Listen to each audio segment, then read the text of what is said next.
जी माननीय प्रधानमंत्री जी का मार्गदर्शन और उनका निर्देशन समय समय पर हम उत्तराखंड में चल रहे विकास की परियोजनाएं और उनकी समीक्षा स्वयं माननीय प्रधानमंत्री जी करते रहते हैं, क्योंकि जैसा आप सब लोग जानते ही हैं कि प्रधानमंत्री जी का उत्तराखंड की भूमि से, देवभूमि से एक विशेष लगाव है। और उस लगाव के कारण से पिछले 9 सालों में 2014 के बाद अनेक परियोजनाओं को वहाँ पर स्वीकृति मिली है और लगभग 1.5 लाख करोड़ की योजनाएं सब मिलाकर उत्तराखंड के अंदर चल रही हैं। उन्हीं सब योजनाओं के बारे में और कुछ योजनाएं जो हमारे उत्तराखंड के लिए ज़रूरी हैं, अपेक्षित है, लंबे समय से, चूँकि जमरानी बांध योजना बनने की ओर तेज़ी से आगे बढ़ रही है, उसको भारत सरकार की स्तर पर स्वीकृति प्राप्त होनी है और जल्दी ही जो कैबिनेट की आर्थिक मामलों की कमेटी है उस कमेटी से स्वीकृति होनी। तो माननीय प्रधानमंत्री जी से मैंने अनुरोध किया है कि जमरानी बांध परियोजना को जल्दी से स्वीकृति प्रदान की जाए, जिससे कि आने वाले समय में तराई भाबर का जो क्षेत्र है, लंबा क्षेत्र है, और उत्तर प्रदेश के भी आसपास का क्षेत्र है, उस पूरे क्षेत्र को जो पेयजल की और सिंचाई की पानी की समस्या है, उस समस्या से छुटकारा मिलेगा, उस समस्या का समाधान होगा। इसी प्रकार से एक लंबे समय से सीमांत क्षेत्र किच्छा और खटीमा को जोड़ने वाली रेल लाइन प्रस्तावित है और उस रेल लाइन में चूँकि 1546 करोड़ रुपए का कुल व्यय होना है, उस व्यय को हमने कहा है कि केंद्र की सरकार, चूँकि राज्य के संसाधन इतने ज़्यादा नहीं हैं कि वो 50% का जो शेयर है वो उसमें दे पाए, तो उसके लिए मैंने अनुरोध किया है कि केंद्र ही उसको वहन कर ले। दूसरा, अमृतसर कोलकाता कॉरिडोर के अंतर्गत एक इंडस्ट्रियल पार्क हमारा खुरपिया फार्म में बनना है किच्छा में, उसके लिए 410 करोड़ रुपए की धनराशि जल्दी से जल्दी अवमुक्त हो जाए।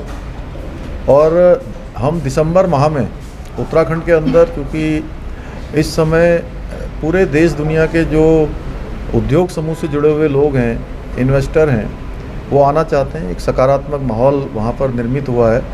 तो माननीय प्रधानमंत्री जी से मैंने अनुरोध किया है कि वो इन्वेस्टर समिट में भी आकर हम सबके बीच में जो है उसको, चूँकि लोगों के प्रोत्साहन के लिए उसका समय देने का भी जो है उनसे अनुरोध किया है।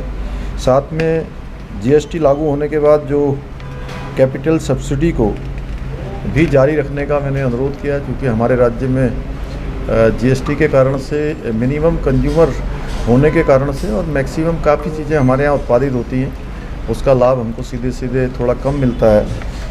और साथ में जोशीमठ में जो आपदा आई थी, उस आपदा से तमाम क्षतिपूर्ति होनी है, लोगों का पुनर्वास होना है, उस पर भी आदरणीय प्रधानमंत्री जी ने हमें पूरा आश्वासन दिया है कि उस पर उनकी तरफ से सकारात्मक रूप से सहयोग किया जाएगा केंद्र की तरफ से। 4 धाम यात्रा तेज़ी से चल रही है और अभी तक 34 लाख लोगों ने दर्शन कर लिए हैं, जो अपने आप में एक बहुत बड़ा रिकॉर्ड है। 22 अप्रैल 2023 को यात्रा प्रारंभ हुई थी और इतने कम समय में इतने ज़्यादा यात्रियों का दर्शन करना अपने आप में यात्रा की ऐतिहासिक होने की ओर आगे बढ़ रही है। साथ ही साथ जो केदारनाथ जी का जो एक ड्रीम प्रोजेक्ट माननीय प्रधानमंत्री जी का है, जिसकी वो हमेशा समीक्षा करते हैं, उसकी मैंने उनको जानकारी दी है कि तेज़ी से पुनर्निर्माण के कार्य चल रहे हैं। बद्रीनाथ धाम का भी जो मास्टर प्लान है उस पर भी तेज़ी से काम हो रहा है और हम लोगों ने ये लक्ष्य रखा है कि इस साल अधिकतम काम दिसंबर माह तक उसके पूरे करवा लिए जाएँ।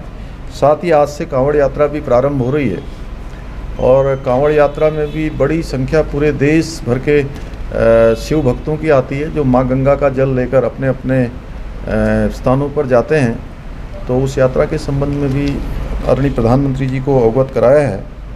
साथ में जो जीएसटी कलेक्शन है, वो जीएसटी कलेक्शन हमारे राज्य में पिछले वर्ष की तुलना में 23% अधिक बढ़ा है, जो अपने आप में एक बड़ी मैं कहूँगा कि उपलब्धि है। उस पर भी आदरणीय प्रधानमंत्री जी को अवगत कराया है। साथ में निकट भविष्य में, चूँकि लंबे समय से माननीय प्रधानमंत्री जी का उत्तराखंड का प्रवास नहीं हुआ है, इसलिए मैंने आदरणीय प्रधानमंत्री जी से अनुरोध किया है कि जल्दी ही उत्तराखंड का प्रवास भी जो है हम सबके बीच में आकर करें।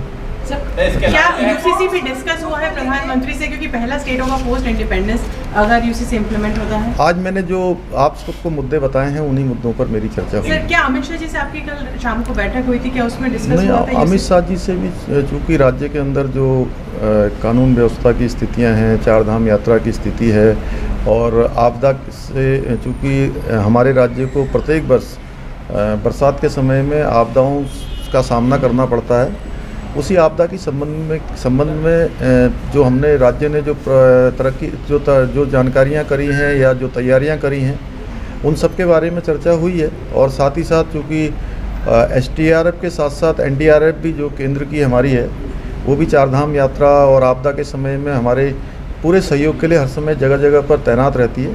तो और पिछले वर्षों में जो आपदा आई थी उसमें केंद्र की सरकार ने आपात स्थिति में हेलीकॉप्टर, ITBP की वाहनियाँ, NDRF की टीमें भेजी थी, उसके लिए मैंने उनका धन्यवाद दिया। शेड्यूल में ट्राइबल्स को एग्जेम्प्ट किया गया है किसी और भी रूल्स में आने के लिए। आपको लगता है यूसीसी के अंडर के एग्जेम्प्ट किया जा सकता है? क्योंकि सुशील कुमार मोदी जी का जो वक्तव्य आया कल पैनल की मीटिंग के बाद कि एग्जेम्प्ट किया जा सकता है, आपको लगता है उत्तराखंड में इस पर विचार हो सकता है? देखिए, अभी तो चूँकि यूसीसी कमेटी का ड्राफ्ट कंप्लीट रूप से हमें नहीं मिला है और उनका ड्राफ्ट जब मिलेगा तो उस पर तभी कुछ कह पाना संभव होगा। क्या जानकारी कब तक संभव है और कब तक उत्तराखंड में लागू हो सकता है? क्योंकि अब हम बहुत देर भी नहीं करेंगे और जल्दबाजी में जो है ऐसा काम भी नहीं होगा कि जो है कि कोई ऊपर का नीचे हो जाए, इसलिए बहुत सोच समझकर उस पर काम होगा। कब तक माना जाए, कब तक की अगले नेक्स्ट सेशन में या मिड सेशन? आप जल्दी मानिए कि जल्दी थोड़ा इंतजार कर लीजिए। सर, आज आपके 2 साल हो गए सीएम पद लिए, at the rate 25 Uttarakhand vision रखा आपने। अभी क्या महत्वपूर्ण कार्य हैं जो आप आगे लेके चल रहे हैं? नहीं, उत्तराखंड देश का अग्रणी राज्य बने, उत्तराखंड हर क्षेत्र में आगे बढ़े, उसके लिए मुख्य सेवक के नाते मुझे जो दायित्व मिला है मैं उस पर काम कर रहा हूं और सभी का सहयोग मिल रहा है और हर उत्तराखंड वासी राज्य को आगे बढ़ाने के लिए अपना योगदान दे रहा है। और मैं यही कहना चाहूँगा कि सबका सहयोग निरंतरता से हमें मिला है।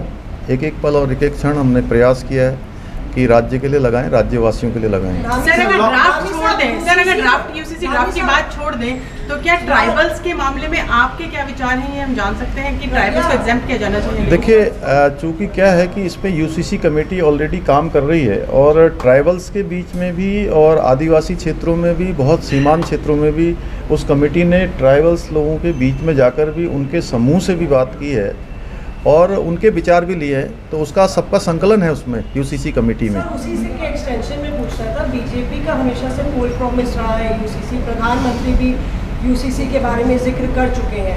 क्योंकि उत्तराखंड, अगर आपकी कमेटी की रिपोर्ट अब ड्राफ्ट तैयार है, तो क्या आपको लगता है कि उत्तराखंड एक रोल मॉडल बन सकता है? और जिस तरह से जो हम लोग का 80% हिंदू मेजॉरिटी है वहाँ पे, तो उत्तराखंड देखिए हमेशा से, चूँकि उत्तराखंड देवभूमि है और जो भी काम होता है वो मानवता के लिए होता है, सबके लिए होता है और भगवान की इच्छा से होता है। तो उत्तराखंड में ऐसा काम होगा कि आगे चलकर वो सब जगह चलेगा। तो सर, कैबिनेट का कुछ विस्तार वगैरह हो सकता है? अभी उस पर कोई चर्चा नहीं है। पीएम साहब को बताया आपने यूसीसी की प्रक्रिया कंप्लीट होगी, इसके बारे में जानकारी दिया? पीएम साहब देखिए, चूँकि उनको सभी इसके प्रावधानों के बारे में और उनकी सोच ही है कि देश के अंदर ये लागू होना चाहिए और उन्होंने स्वयं ही अपने वक्तव्य में कहा है, इसलिए उनको अधिकांश चीज़ों की सबकी जानकारी है। सर, एक सवाल ये है कि आपने गृह मंत्री अमित शाह से कल मुलाकात की, प्रधानमंत्री से आप मिले, चर्चा ये है कि बैठक में जो है कमेटी की अध्यक्षा भी मौजूद थी? नहीं, मैं मिला था उनसे। जी, धन्यवाद। Thank you so much.